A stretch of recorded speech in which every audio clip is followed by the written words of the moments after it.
여러분 안녕하십니까? 권순알입니다. 국민의힘 대선 후보 2차 경선 결과 발표를 앞두고 재선 국회의원 출신인 차명진 전 의원이 평화로운 시기였다면 김문수는 대통령감이 아니지만 위기 상황을 맞은 대한민국에서는 위기형 지도자가 필요하다면서 김문수는 바로 그런 사람, 즉 지금 대한민국에 꼭 필요한 위기형 지도자라고 밝혔습니다. 김문수 후보 보좌관 출신으로 김 후보의 국회의원 지역구를 물려받아 두 차례 국회의원을 지내기도 할 정도로 오랫동안 핵심 측근이자 정치적 동지로 꼽히는 차명진 전 의원은 위기형 지도자는 용기, 자기희생, 전투 스킬의 덕목을 갖추어야 한다면서 김문수 후보는 이런 덕목들을 모두 갖춘 보기 드문 한국 정치인이라고 평가했습니다. 그는 자신은 김문수를 대통령으로 만들겠다는 목표로 정치에 입문했지만 30년의 노력이 수포로 돌아가고 결국 포기했다면서, 그러나 윤 대통령이 탄핵소추 당하던 날 김문수의 어깨에 별이 내려앉았음을 직감했다. 그가 만능이어서가 아니라 시대가 그에게 맞춰졌기 때문이라고 진단했습니다. 그러면서 지금은 김문수가 답이다라고 거듭 강조했습니다. 차명진 전 의원은 자신의 소셜미디어에 올린 글을 통해서 다음과 같이 밝혔습니다. 장담컨대 평화로운 시기였다면 김문수는 대통령감이 아닙니다. 지금은 대한민국이 위기 상황입니다. 좌파들이 조기 대선이라는 마지막 대회전을 겨냥해 총공세를 펼치고 있습니다. 우파들은 이름만 여당이라는 초라한 요새에 갇혀 고립무원입니다.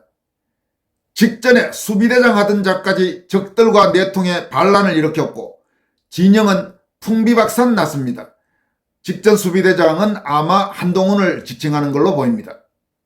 이쪽이 조기 대선에서 이겨 대통령이 된다고 해도 공무원, 국회, 사법권뿐만 아니라 언론, 시민사회 등 제3권력까지 좌파에게 몽땅 장악당해 있습니다. 자칫 윤석열 2가 될지도 모릅니다. 대통령마저 저쪽이 장악하면 국가가 통째로 합법적으로 친중사회주의로 넘어가게 됩니다. 위기에는 위기형 지도자가 필요합니다. 위기형 지도자는 용기, 자기희생, 전투 스킬의 덕목을 갖추어야 합니다. 그것도 상대적으로 우월한 정도가 아니라 에스트로겐 주사를 맞았나 할 정도로 극단적이어야 합니다. 그러면서 차명진 전 의원은 김문수 후보의 이 위기 상황에서의 강점을 하나하나 상세히 설명합니다. 김문수가 그런 그 사람입니다. 첫째, 김문수는 가공할 정도로 용감합니다. 상대와 티키타카 말싸움 잘하는 소대장급의 전투력이 아닙니다.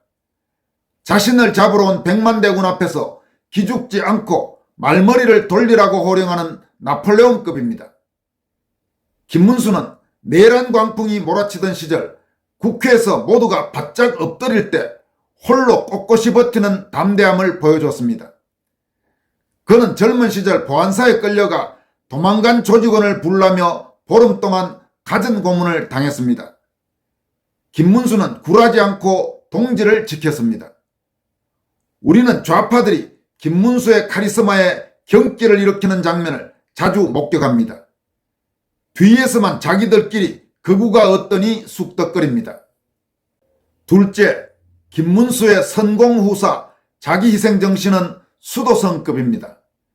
그는 주변 사람한테 지나치게 매정합니다. 오죽하면 김문수를 빗대어 물이 맑으면 고기가 안 모인다는 말이 회자됩니다. 박근혜 대통령이 국정농단 주범으로 영의의 몸이 됐을 때 김문수는 친구 김무성에게 너는 천년의 저주를 받을 것이다 라고 쇠망치를 날렸습니다. 대의를 위해서는 수십 년 우정도 가차없이 쳐냅니다.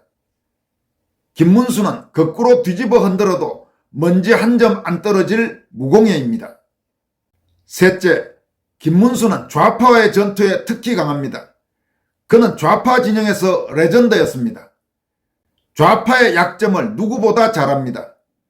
폭력노조에게는 손해배상이 극약이라는 그의 한마디에 좌파들이 치를 떱니다. 해방 후 좌파가 최고로 기승을 부리는 지금 좌파들의 약점을 면도날처럼 도려낼 수 있는 지혜의 지도자가 필요합니다. 김문수에게는 엘리트 코스의 스펙과 넉넉한 정치 자금이 없고 평상시라면 흠이 될 만한 깜빵 경력, 노조위원장 경력밖에 없지만 꽁 잡는 게 매라고 지금 같은 위기 상황에는 김문수가 최적입니다. 나는 김문수를 대통령 만들겠다는 목표로 정치에 입문했습니다. 30년의 노력이 수포로 돌아가고 결국 포기했습니다. 윤 대통령이 탄핵소추 당하던 날 나는 김문수 어깨에 별이 내려앉았음을 직감했습니다. 그가 만능이라서가 아닙니다. 시대가 그에게 맞춰졌기 때문입니다. 정치 전문가들은 이걸 모르는 듯합니다. 심지어 김문수 캠프의 인사들도 확장성이 어떠니 이미지가 어떠니 쓸데없는 훈수를 둡니다. 그러나 국민은 압니다. 지금은 김문수가 답입니다. 왜?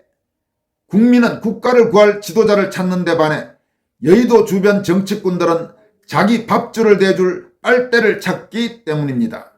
이렇게 차명진 전 의원이 지금 같은 대한민국의 국가적 위기 상황에서는 김문수 후보가 대통령으로서 가장 적합한 여러 가지 덕목을 갖추고 있다. 이렇게 강조하고 있습니다.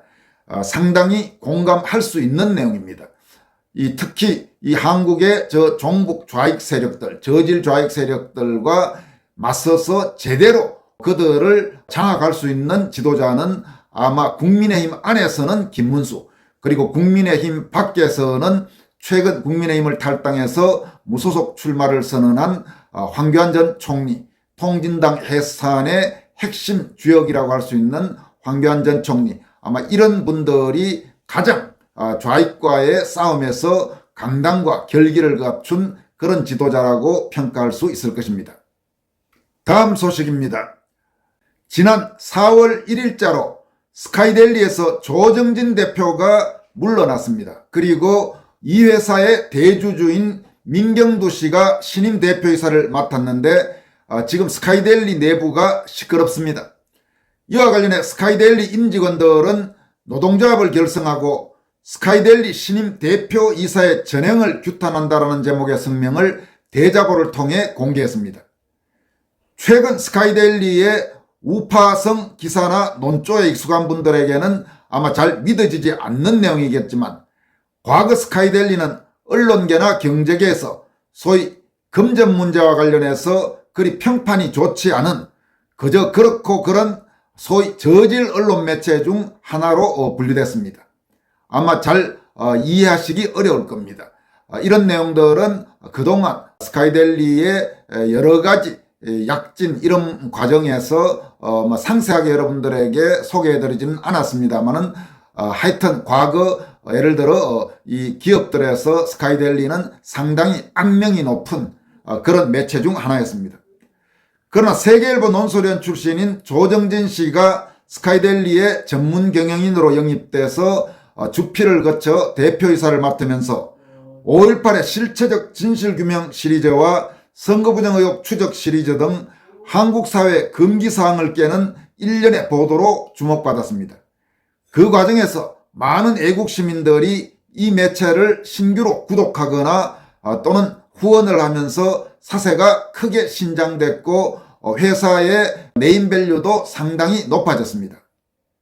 하지만 더불어민주당 대표 이재명이 금민들과의 공개석상에서 스카이델리를 지목해서 광고 문제를 제기한 뒤 광고에 어려움을 겪고 있고 이른바 선거연수원 중국 거안첩단 검거 보도를 둘러싼 논란 등까지 겹치면서 조정진 대표가 물러나고 대주주인 민경두 씨가 대표이사로 복귀하는 등 진통이 이어지고 있습니다. 스카이델리 노조는 성명을 통해 스카이델리 신임 대표이사의 전행을 규탄한다라면서 다음과 같이 밝혔습니다. 스카이데일리닷컴 노동조합 이하 스대 노조는 사회의 공기인 언론을 사유물로 전락시켜 언론인의 자존심을 무참히 짓밟고 있는 스카이데일리 경영진의 독선을 공개 질타하고 적실한 개선 조치에 나설 것을 엄중하게 경고한다. 스카이데일리는 2024년 12.3 비상계엄 와중에 우리 사회의 기형적이고 편향적인 주류 언론 구도 속에서 성역과 금기를 깨는 언론으로 거듭났다. 서대 편집국의 국민주권 보호는 비상계몽령의 깨우침인 동시에 헌법의 요체이기도 했다. 그러나 지난 4월 1일 민경두 대주주가 대표이사로 취임하면서 그동안 차곡차곡 쌓아올린 서대의 명성과 신뢰가 순식간에 무너지고 있다. 민 대표는 언론으로서의 양심은 물론 시대적 소명과 사회적 책임마저도 회피하는 모습을 보이고 있다. 민경두 신임 대표이사는 취임 후 여러 차례 이어진 편집국 간부회의에서 기존 논조를 유지하겠다고 철석같이 약속했다.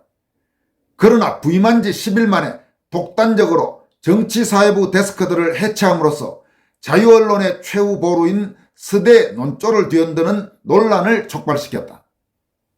또 민 대표는 서대 편집국이 서대 기사의 진실성을 알리기 위해 작성한 중국 간첩단 검거 보도에 관한 스카이데일리의 입장의 외부 공표를 막았다. 아울러 윤석열 대통령이 함구할 수밖에 없었던 저간의 사정을 담은 중국 간첩단 분석기사 출고 역시 막았다. 이에 편집국의 최종 결정권자인 박용준 편집국장이 후자의 기사를 온라인으로 출고하고 명일자라면 그 다음 날짜 이런 말입니다. 일면 톱뉴스로 배치하였다. 이후 민 대표는 박 국장에게 출고 책임을 물어 경위서를 요구했으며 산업경제위원 인사발령을 검토한다는 뜻을 전달했다. 아울러 민 대표는 매출 장부상 어떤 근거도 없이 신문사가 위기라는 낭설을 퍼뜨려 임직원 간 위화감을 조성하는 한편 이를 명목으로 경제산업 유관부서가 아닌 정치, 사회, 국제, 문화, 특별취재부서의 데스크, 즉 부서장들에게도 기업과 소통을 책임지라고 논의한 사실마저 드러나 충격을 주고 있다. 편집국 전 데스크의 기업 담당에 대해 민 대표는 광고 수주 관련 원활한 소통을 위한 조치라고 변명했다. 이는 종합일간지 어디에도 도입된 적이 없는 최악의 조치라고 할 것이다. 언론의 사회감시와 견제 기능을 스스로 포기하고 편집국을 광고주에 종속시키는 행위는 규탄받아 마땅하다. 또한 임직원 요구에 따라 총회에서 공개된 매출 장부는 그동안 회사가 위기라고 했던 민경두 신임 대표의 주장과는 동떨어진 것임을 모든 임직원이 명명백백하게 확인했다. 서대 임직원은 독자와 국민이 원하는 진실한 콘텐츠야말로 구독자 1만 3천여 명을 유입시킨 블루오션임을 인지하고 있다. 그런데도 민 대표는 5.18 시리즈, 부정선거 탐사 시리즈, 중국 간첩단 검거 보도가 마치 신문사 위기를 몰고 온 것처럼 낭설을 퍼뜨리고 있다. 잦은 말 바꾸기로 본질을 회피하는 민경두 신임 대표의 기형적인 신문사 경영을 언제까지 두고 볼 것인가. 이에 서대 임직원은 급상승한 서대 인지도와 영향력을 통해 언론의 사회 비판, 감시, 견제 기능을 확대시키기는커녕 스스로의 권리와 의무를 포기하고자 하는 서대 경영주의 행태에 정식으로 항의하고 편집권 사수를 위해 노조를 출범한다. 서대 노조는 직원의 근무 의욕을 꺾고 절망을 강요하는 경영주의 독단을 규탄한다. 1만 3천여 서대 유료 독자는 분노하고 있다. 민 대표는 대선이라는 중차대한 시기에 정치사회부를 와해함으로써 그동안 육체와 영혼을 갉아넣다시피 취재에 임해온 기존 정치사회 제작부서의 노고와 자존심을 무참히 짓밟아버렸다. 이에 서대 노조는 민경두 신임 대표가 공식 취임식에서 공표한 중요한 사실, 편집국장의 편집권 보장 약속을 엄중히 지킬 것을 요구하는 한편 이하의 요구사항이 관철될 때까지 투쟁을 이어나갈 것을 결의한다. 1. 민경두 신임 대표 이사는 스카이데일리의 편집권을 보장하라. 2. 민 대표는 독단적인 인사전횡을 즉각 철회하라. 2025년 4월 27일 스카이데일리 노동조합 이렇게 성명을 대자보를 통해 발표했습니다. 간단치 않아 보입니다. 만약 민경두 스카이데일리 대주주 겸 신임 대표가 스카이데일리 임직원들의 이런 요구를 계속 묵살하고 신문 논조를 아주 과거에 그 여러 가지 논란이 많고 말도 많았던 식으로 되돌린다면 아마 지난 몇 달 혹은 1년, 2년 동안 새롭게 늘어난 유료 구독자들 상당수가 빠져나갈 겁니다. 그리고 스카이데일리에 대한 후원금 납부도 확 줄어들 가능성이 높아 보입니다. 민경두 대표이사가 잘 판단하고 제대로 처신하길 바랍니다. 지금까지 권순할TV였습니다. 고맙습니다.